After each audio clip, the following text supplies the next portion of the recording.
Well, good evening, everyone. It's Saturday, August. I want to say it's the 29th, I think. Down in the train room. Quick update. What I've been working on last couple days. Working on my Burlington Northern passenger train. Alright, so no real layout updates, but finally got around to a project that I've been kind of putting off for a little over a year. I picked up these Burlington Northern Rivarossi passenger trains. There's an A set and a B set. 4 passenger trains in each set. In fact, I got the boxes for them up there. I want to see them. But anyways, these passenger cars, I like them. They come with interiors, no people, but at least they got the seats. I can put some details in them, get some people in there. They also these came with metal wheels, which was pretty nice. So I didn't have to retrofit them all with metal wheel sets. But one thing I did have to do was get some Kadee couplers for them, or get some different couplers. I want to say, when I bought them a year ago, I want to say they came with horn hook couplers. And obviously those immediately have to get replaced with knuckle couplers. And the first ones that I tried for a quick fix were I bought these McHenry couplers that are specially made for these Rivarossis. You can see them there. It's got a really long shank, and this thing is made to it's made for this truck, for this Rivarossi, and it just snaps right in. So those are a real easy, quick installation. Unfortunately, the quality is not what I would call great. There's a few problems with them. One, you can see on this very end car, I've got McHenry coupler. You might be able to tell from this shot, maybe you can, maybe you can't, but the coupler height is a problem. So even though those McHenry couplers are made for these cars, they actually sit low, like at least half a coupler height low. So that was one thing I don't like about them. I can't stand couplers that are not at the NMRA height.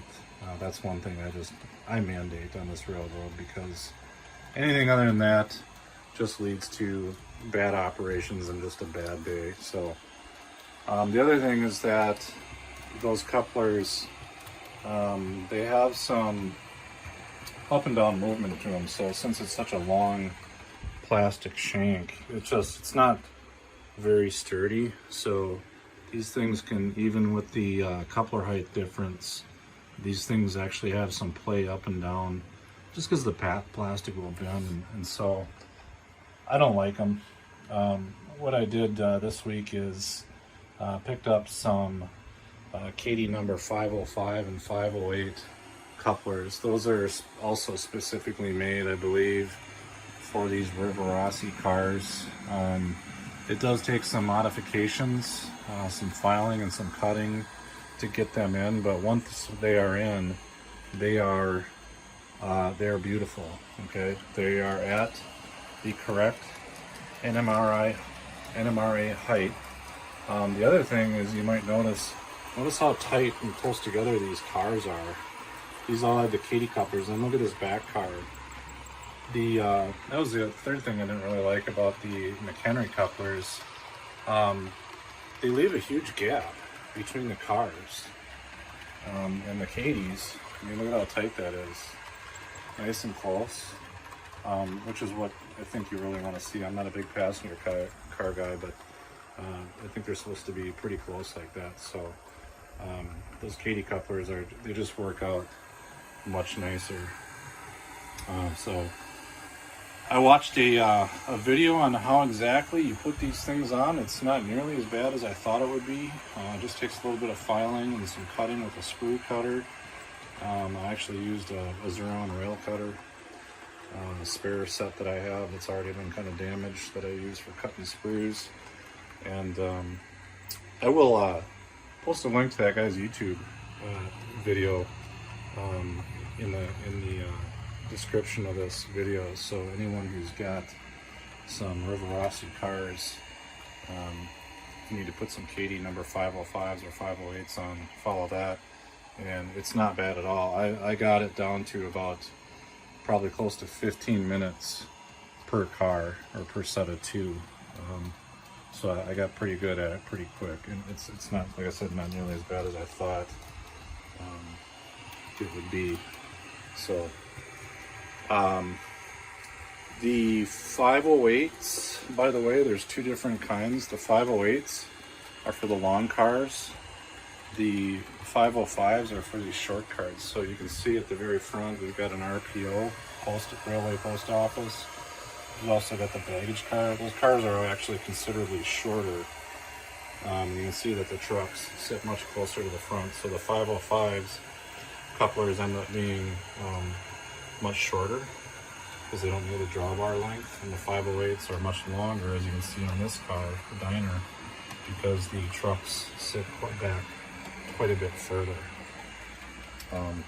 So I unfortunately I got 4 cars done. I've got 5 left, 4.5 left, sitting down in the box down there. I ran out of couplers, so I got to order some more. They're all the long cars, so I got to order the 508s, if I remember correctly, and then I'll get those in, and then I'll wrap this up, and I'll have a nice Burlington Northern passenger train. Here's this B unit. I had to set it up in the siding. He couldn't make it up the hill. This F7 A and B unit, by the way, is my very last purchase at Cars Hobbies in Duluth, Minnesota, as they were shutting the store down. I was up there. When was I up? When did I buy these? I want to say it was in November. Yeah, I think it was November, right before a hockey tournament. Right after Thanksgiving, I think. I saw these A and B units there, and I needed those for this passenger car. So this is an after and ready to roll F7 A and B unit. The A unit's powered, the B unit is not. Unfortunately, he does need a decoder, not a big deal. I'll get that put in. I'd like to get a sound decoder in there. But the B unit is not powered, so I might actually look into getting that B unit powered somehow, because this A unit is not going to be able to pull the whole train up the hill with the B unit on it. In fact, even with just these 5 cars with the B unit on the back, the unpowered B unit, the dummy, he couldn't make it up the hill. That's why I took him off and set him out in the siding. So anyways, that's it for now. I'll also post a few pictures that I snapped while I was working on this today. And as always, thanks for tuning in. Thanks for subbing or following if you're doing that. No requirement to do so, but every little bit helps. I'm just here to post my progress, and this helps me stay motivated and stay on task. The next updates that you're probably going to see are, I'm probably going to start some ballasting. Start putting some ballasting on the main line and the sidings, and I want to get back to working on the scenery and the layout, because that's what we got to get done. I'll also work on getting, I'll probably take an hour or whatever it's going to take and get this, finally get this retaining wall kind of finished up. Probably put some of this fall or rock work on there, maybe. We'll see. Anyways, everyone take care, and have a great rest of your weekend. Bye-bye.